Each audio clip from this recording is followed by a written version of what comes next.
Well, hello there, and welcome to Wild Sun Art Studio.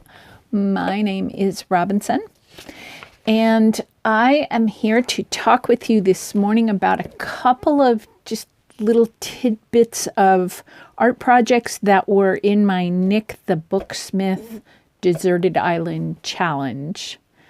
Just stuff I wanted to show you that was really fun and I thought you might enjoy. So one of the things that you might remember is that I made some paper dolls. And one of my paper dolls is Clara. And remember, she helps me see clearly. Remember, she has an expanding,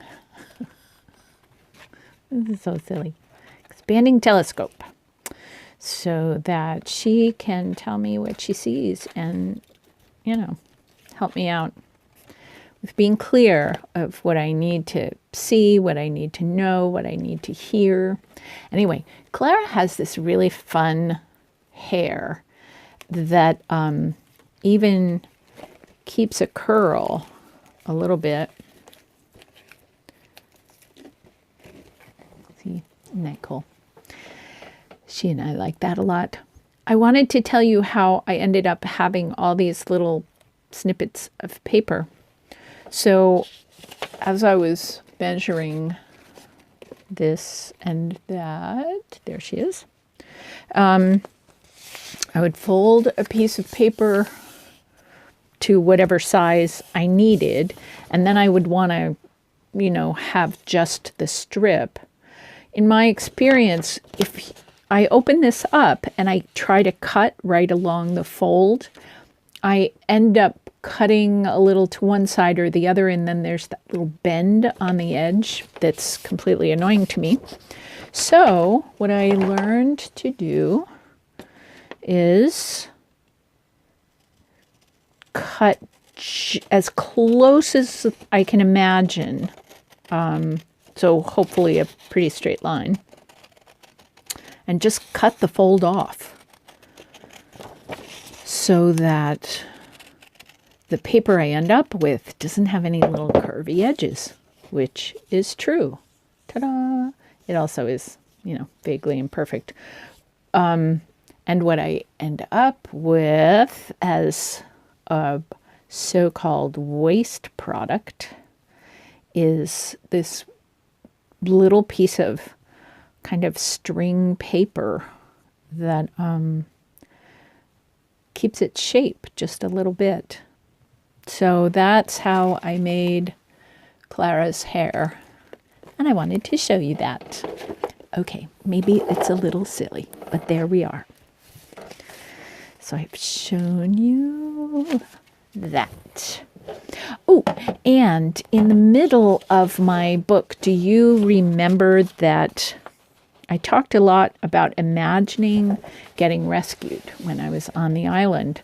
And one of the ways to keep that imagination in the forefront of my mind and very clear is to actually make a boat.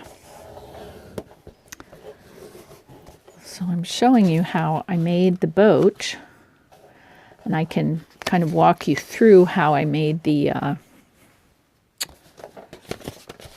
sorry, I'm going to do this backwards because you can see the words a little bit, which I hadn't meant to do. Not backwards, just on the other side of the paper.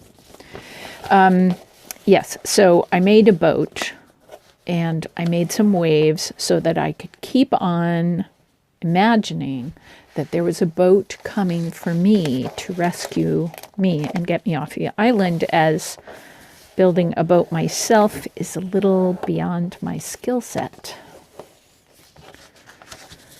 So this is the paper hat that we made when we were kids, right?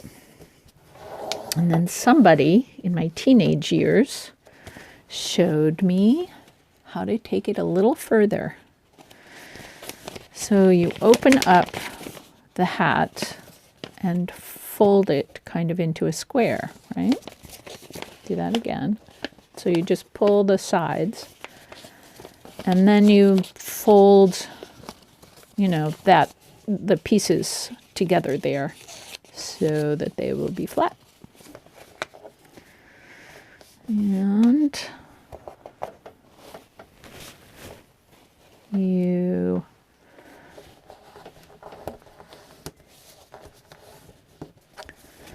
okay, now we take the top of the square, so it's closed down there.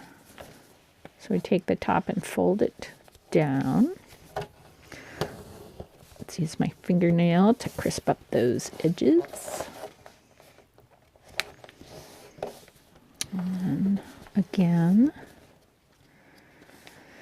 And then here comes the tricky part. We're going to bend this open, but we're also going to take these two top flaps and fold them out. And this side is kind of working with me already. It folds up. And this side, it's heavier because it's got all these folds on it. So we have to give that a little extra tug. Gentle. And then we just kind of push and pull until the boat comes out to be something that can lie flat in a book. Ta-da. Let's make that be upright. There we go. So there's our boat. And if you want it to have a little, you know, be able to sit on a table, just pull it a little bit from the sides. Sailing, sailing over the ocean blue. So boat did come, and it got me. And here I am back in the regular part of Earth to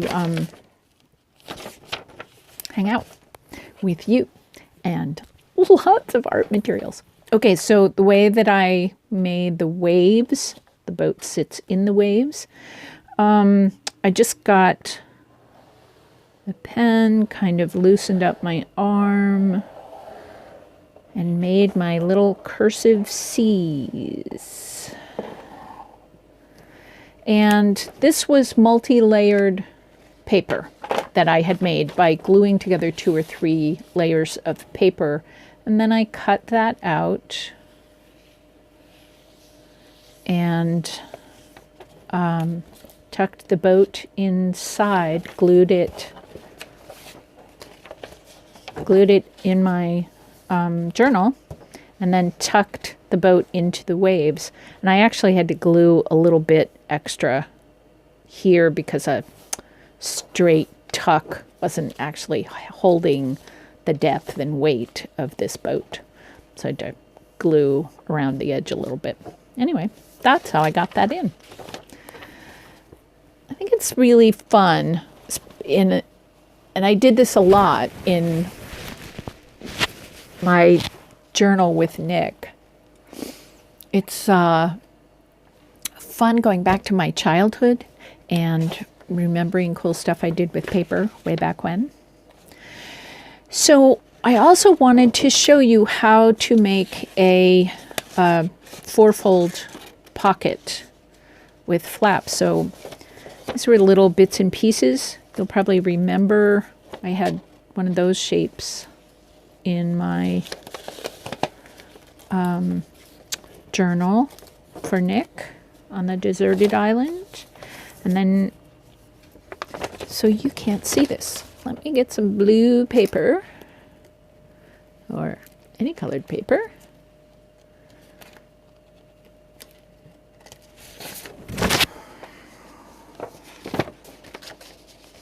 I make these pockets, or I did, of course, in the challenge, I made them just out of this bond weight paper that I had, but you could also do this with cardstock, and it would have a little heft, a little bit more strength. Actually, let's do that.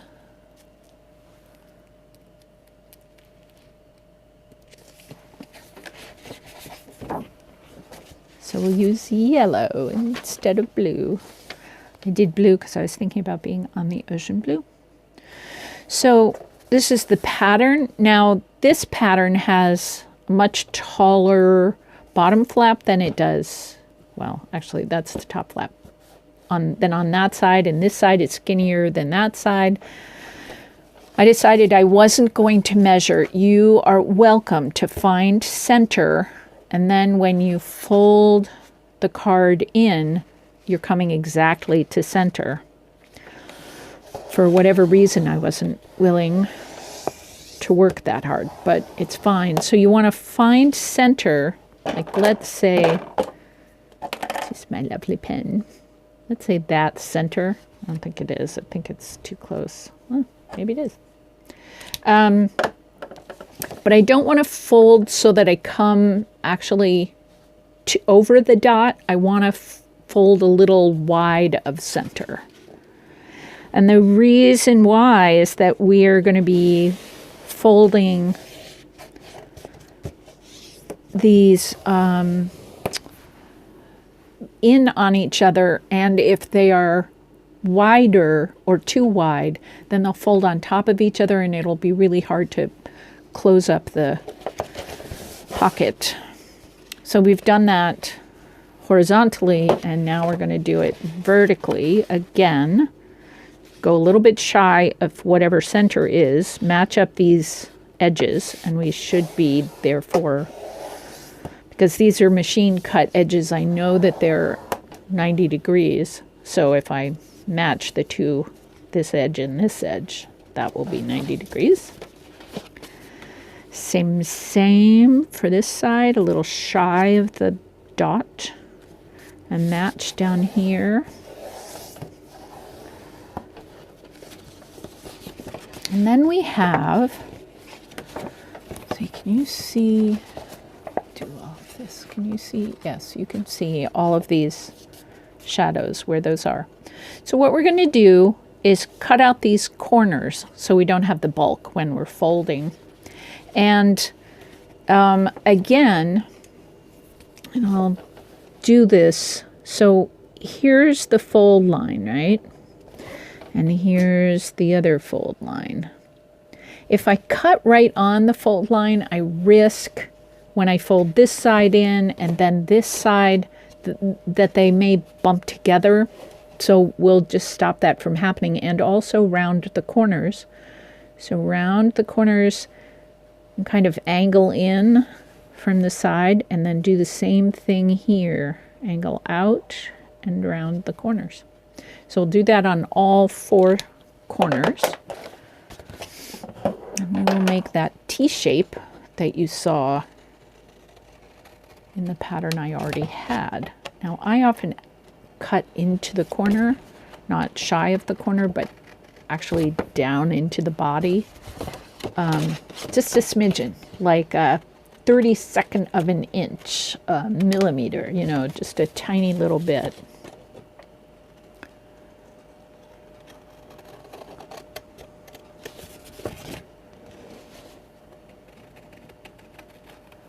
And again, the reason that I cut into the center a little bit is so that when I'm folding the flaps in to make the pocket, I'm not going to bump into the other side. And there we go. Now, this isn't perfect. If you wanted something a little closer approximating perfect, you could, you know, measure the angle out, cut it square. Here, let's do it with this one. Boy, I never even thought of this. You could do that. You could measure exactly maybe a centimeter, quarter of an inch, something like that, out, and then angle straight just inside that corner, and then measure a centimeter out and come like this, and then you could take your circle rounder thing, corner rounder, that's what you call it. Or you could take, you know, a bottle and trace around. I I don't always have the patience to do that. And it's really good brain candy to train your eye how to do that. When I'm making this cut, I'm using my right brain and my left brain to tell my left hand and my right hand what to do. And I'm actually turning the paper at the same time that I'm squeezing the scissors. So my hands have to work in concert with each other, which means that my brain has to work in concert with each other. And I got to talking about this, I think, in the flowers video down below.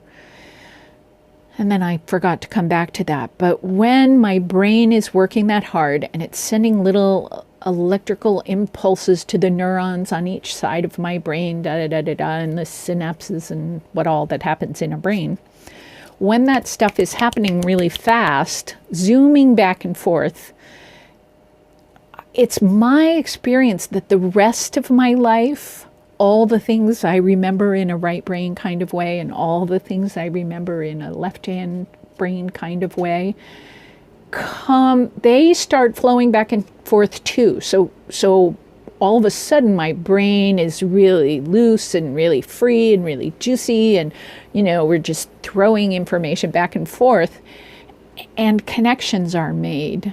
I remember once I had gotten divorced. I knew I wanted to move about a half an hour away to the town that had a Waldorf school. And I really wanted to live close to the school. I wanted to be a part of the community. I didn't want to have to do that commute a couple of times a day. So I had gone and I had looked at all these houses. I think I looked at 7 different houses in one day. It was exhausting. And my brain, I came home, I fed the children, we all read books and went to bed. And then I woke up in the middle of the night. I was churning with this question, what do I do? What do I do? And I'm sitting there doing my cross stitch, which again, we're crossing the midline. So that's great. That's awesome. And the information is flowing. My hand has to hold the fabric in the right place. If my hand is holding the fabric over here and my needle is over here, no cross stitching is going to get done. So we have to coordinate and come together and sew and la la. So all the information is flowing back and forth. All of a sudden I thought, I'm going to move to that house. It has a downstairs place I can make my studio. It has a open air basement, door from the outside world into the downstairs. So I could have people come to my studio without bothering my kids' space and family space upstairs. All the bedrooms and the kitchen, living, dining room is upstairs. I thought it's perfect. I get my needs met. They get their needs met. The house has a big lawn and we're still in that house. It's been a perfect house for a very long time. So yeah, it's really good to make our brains work. And art is a great right brain, left brain thing, and we get all that information flowing and we get smart. So yeah, we should make more art every day. So this is the end of our envelope. So we fold in order. We go around in a circle and it doesn't matter whether you go right or left. So 1, 2, 3, and then 4. And the last one you tuck inside. It's like closing a cardboard box, kind of. And then you can put all your juicy little art tidbits in there and they won't get lost. Even pretty little tidbits, little things that you've cut out that you want to save because they're going to look really cute someplace else. So we're all set. So I spent a long time and I was talking, which I tend to do. I should never drink coffee. I actually only had tea today. I also wanted to show you the vine that I made. It's a 3-dimensional vine. So I'm going to do a really easy version. When I made this for the art journal for Nik the Booksmith's Deserted Island Challenge, my vine was a lot more complicated than I'm making it now.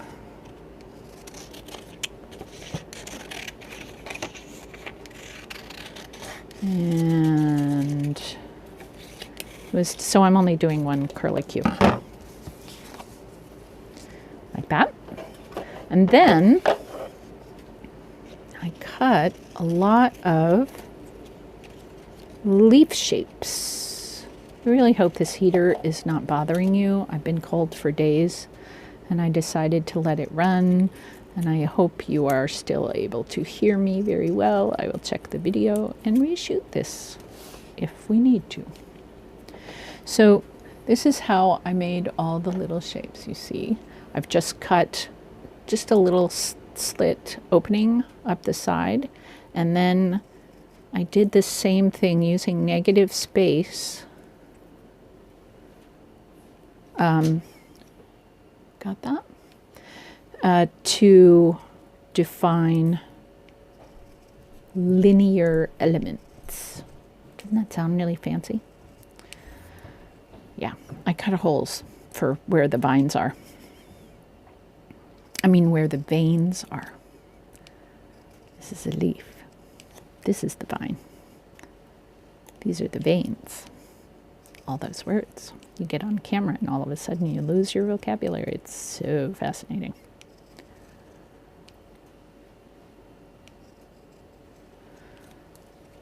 So let's sweep these little fuffets away. So if I put this right over where you see how that works? Oh, it's sort of bending there if I hold it like that. Isn't that cool? So I'm using green cardstock now because I can do anything I want now that I'm home. But on the island, I glued a couple of pieces of paper together and I made this heavy kind of card. And did that. Oh, and actually, I think I put I cut little extra pieces, glued them on all up the vine, and then when it sat on the paper, there's a little bit more shadow definition and it helped my eye see what was going on. And then I glued all the leaves. So yes, this was a lovely afternoon project, lasted for quite a while and was really fun and tremendously effective. I really like how it came out. So that's that. And I know this is getting to be one of those videos I make. I wanted to show you how to make a fan fold paper cut. Actually, this does not have to be that long. I want to make 2 of them because I have an idea. We'll see if this works. In my it's called a journal. In my journal that I made while I was on the deserted island. Let's kind of do that. Let's clear the decks. I made several of these paper cuts. Now, if you go back into my channel, you will see that I've been talking about and showing how I make what I call concentric paper cuts, kind of like the snowflakes we all made when we were kids. And I used, do I have any of that? No, I don't. I used origami paper because it's really thin. And by comparison, this is colored bond office paper that can go through a printer. So it's, yeah, anyway. And folding this up, I can't get really delicate folds with this. It gets so chunky and it's just too hard to cut. I mean, I could, if I maybe made the pattern with origami paper and then laid it on top of heavier paper or cardstock and traced it and then cut it out with a knife. So maybe that would work, but I didn't have a knife as one of my tools. So here we have folded paper. I do that right. It shouldn't be quite this hard to, there, maybe that's how it goes. Okay. Nice, crisp. helps make these cuts a little more even or something. So one of the challenges, blah, blah, blah. One of the challenges I had with the paper cuts I made on the island was that, first of all, the glue I had was pretty gummy, and I couldn't just take the bottle of glue, which I can do with Elmer's Glue All, and draw these pretty thin lines of glue. I had Fabri-Tac on the island, and it draws a big, thick gummy, and it globs a lot. So I had to cut, given that that was true about what I had for resources, I had to cut paper cuts that were a little chunkier than the ones I've been showing you in my other videos. I think they are all named intricate paper cuts. So you can go and find those if you're interested. I love the really intricate, pretty ones. They're really wicked fun to cut and create. And so now I do have Elmer's glue and I can use it, and Nick can't tell me not to. So this is going to be a little heavy, a little more negative space there. That's a nice way to say it. A little more negative space than the paper cuts I did while I was on the island. So let's do something here that's pretty easy, pretty simple. I'm